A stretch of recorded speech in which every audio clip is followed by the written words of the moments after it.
تہجد کی فضیلت کیا ہے، اس کو ادا کرنے کا مکمل طریقہ، اس کو ادا کرنے کا وقت کب شروع ہوتا ہے اور کب ختم ہوتا ہے، تہجد میں کون سی صورتیں پڑھنی چاہیے، اس کی رکعت کتنی ہیں اور اس کی نیت کیسے کریں۔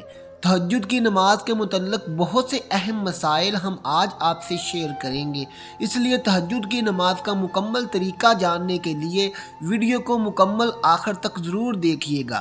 بسم اللہ الرحمن الرحیم۔ ناظرین، تخلیق انسانی کا واحد مقصد یہ ہے کہ انسان اللہ تعالیٰ کی عبادت و بندگی کرے۔ اس کے علاوہ جتنے بھی امور ہیں جن کو انسان انجام دیتا ہے، اس لیے ہیں تاکہ وہ عبادت الہی کے معاملے میں انسان کے معاون بن سکیں۔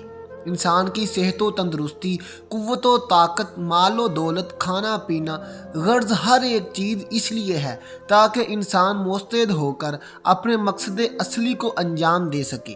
اگرچہ نمازوں میں نوافل کا درجہ اخیر کا ہے، تاہم اگر اس کو خلوص النیت اور حضور قلبی کے ساتھ ادا کیا جائے تو اس کی فضیلتیں اس قدر ہو جاتی ہیں کہ انسان کا تصور بھی نہیں کر سکتا۔ بہت سی احادیث مبارکہ میں نوافل کی اہمیت و فضیلت بیان کی گئی ہے۔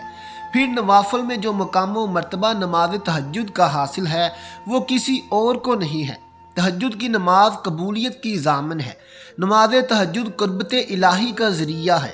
حضرت عبداللہ بن سلام رضی اللہ تعالیٰ عنہ فرماتے ہیں کہ جب حضور صلی اللہ علیہ وسلم پہلی بار مدینہ تشریف لائے اور لوگ دیوانہ وار آپ کی زیارت کے لیے دوڑے جا رہے تھے تو ہم بھی یہ جاننے کی غرض سے گئے تھے کہ آپ واقعہ ہی اللہ کے نبی ہیں یا نہیں۔ پھر جب ہماری نظر آپ کے رخ انور پر پڑی تو ہمیں یقین ہو گیا کہ یہ چہرہ کسی جھوٹے شخص کا نہیں ہو سکتا، یقیناً آپ اللہ کے پیغمبر ہیں۔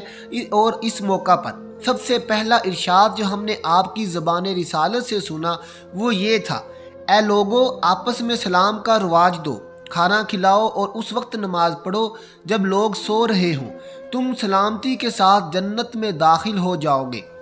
ناظرین، تہجد کی نماز اللہ تعالیٰ کی لاڈلی نماز ہے۔ پیارے نبی حضرت محمد صلی اللہ علیہ وسلم نے فرمایا کہ جب ساری دنیا سو رہی ہوتی ہے اور کوئی چڑھتی جوانی والا اٹھے، وضو کرے اور مصلی بچھائے تو باقی نمازوں میں اللہ تعالیٰ ثواب دیتے ہیں، لیکن تہجد کی نماز ایسی ہے جس پر اللہ تعالیٰ اپنے بندے کو نماز پڑھتا ہوا دیکھ کر مسکراتے ہیں۔ سبحان اللہ۔ اس کی فضیلت یوں بھی سمجھ لیں کہ 5 فرض نمازوں کے بعد جو سب سے افضل نماز ہے وہ تہجد کی نماز ہے۔ تو دوستو، تہجد کی نماز کو ضرور پڑھا کریں۔ اگر آپ کو کوئی پریشانی ہو، کوئی مسئلہ ہو تو تہجد کی نماز پڑھنا شروع کر دیں، انشاءاللہ چند ہی دنوں میں آپ کی وہ پریشانی، آپ کا وہ مسئلہ حل ہو جائے گا۔ حضرت ابو امامہ رضی اللہ تعالیٰ عنہ نے رسول اللہ صلی اللہ علیہ وسلم سے دریافت کیا، یا رسول اللہ صلی اللہ علیہ وسلم، کون سی دعا زیادہ قبول ہونے والی ہے؟ نبی کریم صلی اللہ علیہ وسلم نے ارشاد فرمایا، پچھلی راتوں کے درمیان اور فرض نمازوں کے بعد۔ ناظرین، اب ہم بات کرتے ہیں تہجد کی نماز ادا کرنے کا وقت کون سا ہوتا ہے۔ بہت سے لوگوں کو اس بات کی غلط فہمی ہے کہ تہجد کی نماز کا وقت صبح کا ہوتا ہے، یعنی جو سحری کا وقت ہوتا ہے وہی صبح کی نماز کا وقت ہوتا ہے، وہی تہجد کی نماز کا ہے، جبکہ یہ بہت بڑی غلط فہمی ہے۔ تو اچھی طرح سے سمجھ لیں کہ تہجد کی نماز کا جو وقت ہے وہ عشاء کی نماز کے بعد آپ 10 منٹ، 1 گھنٹہ یا جتنے بھی گھنٹے کے بعد سو کے اٹھیں گے تو تہجد کی نماز کا وقت شروع ہو جاتا ہے، اور صبح جب سحری کا وقت ختم ہوتا ہے تو اس سے پہلے تک، یعنی فجر کی اذان آنے سے پہلے تک، تو اس وقت تہجد کی نماز کا وقت ختم ہو جاتا ہے۔ یوں تو نماز کا وقت عشاء کی نماز پڑھنے کے فوراً بعد شروع ہو جاتا ہے، لیکن اس نماز کا ادا کرنے کا جو افضل ترین وقت ہے وہ صبح سحری کا وقت ہے، کیونکہ انسان اس وقت سویا ہوتا ہے اور گرم بستر کو چھوڑنا بہت مشکل ہوتا ہے۔ اس وقت انسان اپنے نفس کو کچل کر گرم بستر چھوڑ کر وضو کرتا ہے اور تہجد کی نماز ادا کرتا ہے۔ اس کا جو سب سے افضل وقت ہے وہ صبح سحری کا وقت ہے، اور اس وقت نماز ادا کرنے سے ثواب بھی زیادہ ملتا ہے۔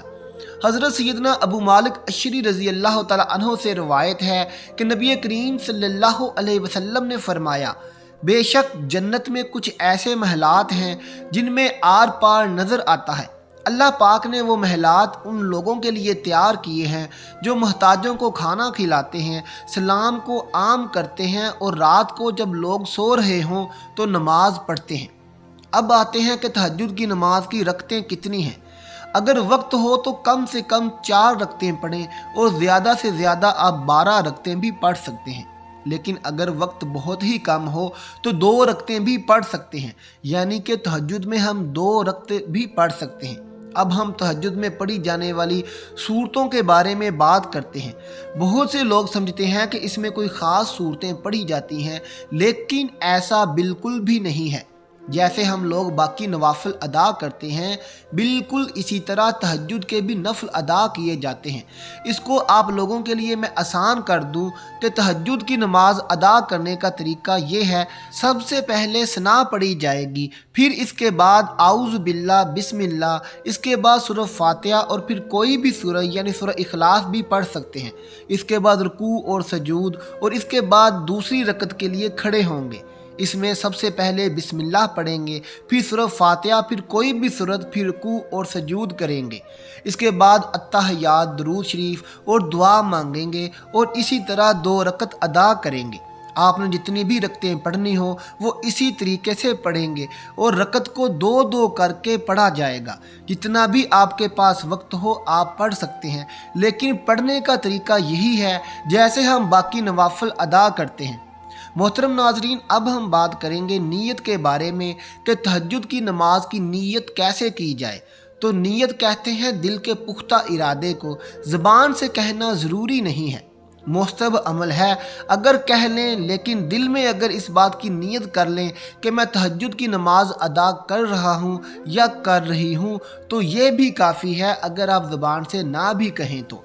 اگر زبان سے نیت کرنا چاہیں تو اس طرح سے کریں گے، میں 2 رکعت نماز نفل وقت تہجد کی نیت کرتی ہوں یا کرتا ہوں، بندگی واسطے خدا کے، واسطے رسول صلی اللہ علیہ وسلم کے، مطرف خانہ کعبہ شریف کے، اللہ اکبر۔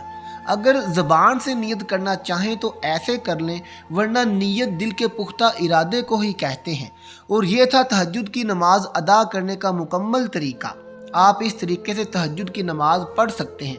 تہجد کی نماز کی بہت فضیلت ہے، اسے ادا کرنے سے اللہ تعالیٰ کا قرب حاصل ہوتا ہے۔ اگر آپ کی کوئی دعا قبول نہیں ہو رہی تو صبح سحری سے آدھا گھنٹہ پہلے اٹھیں، وضو کریں اور تہجد کی نماز ادا کریں، اور وہ دعا مانگیں، وہ حاجت مانگیں جو آپ چاہتے ہیں۔ انشاءاللہ اللہ عز و جل ضرور قبول کریں گے، کیونکہ یہ قبولیت کی گھڑی ہوتی ہے۔ میری اللہ تعالیٰ سے دعا ہے کہ اللہ تعالیٰ ہمیں یہ نماز پڑھنے کی توفیق عطا فرمائے اور ہمیں دلوں کو سکون عطا فرمائے، آمین ثم آمین۔ ناظرین، آخر میں کمنٹ باکس میں ایک بار آمین ضرور لکھ دیں۔ ملتے ہیں اگلی ویڈیو کے ساتھ، تب تک اپنا اور اپنے پیاروں کا بہت خیال رکھیے گا۔ اللہ حافظ۔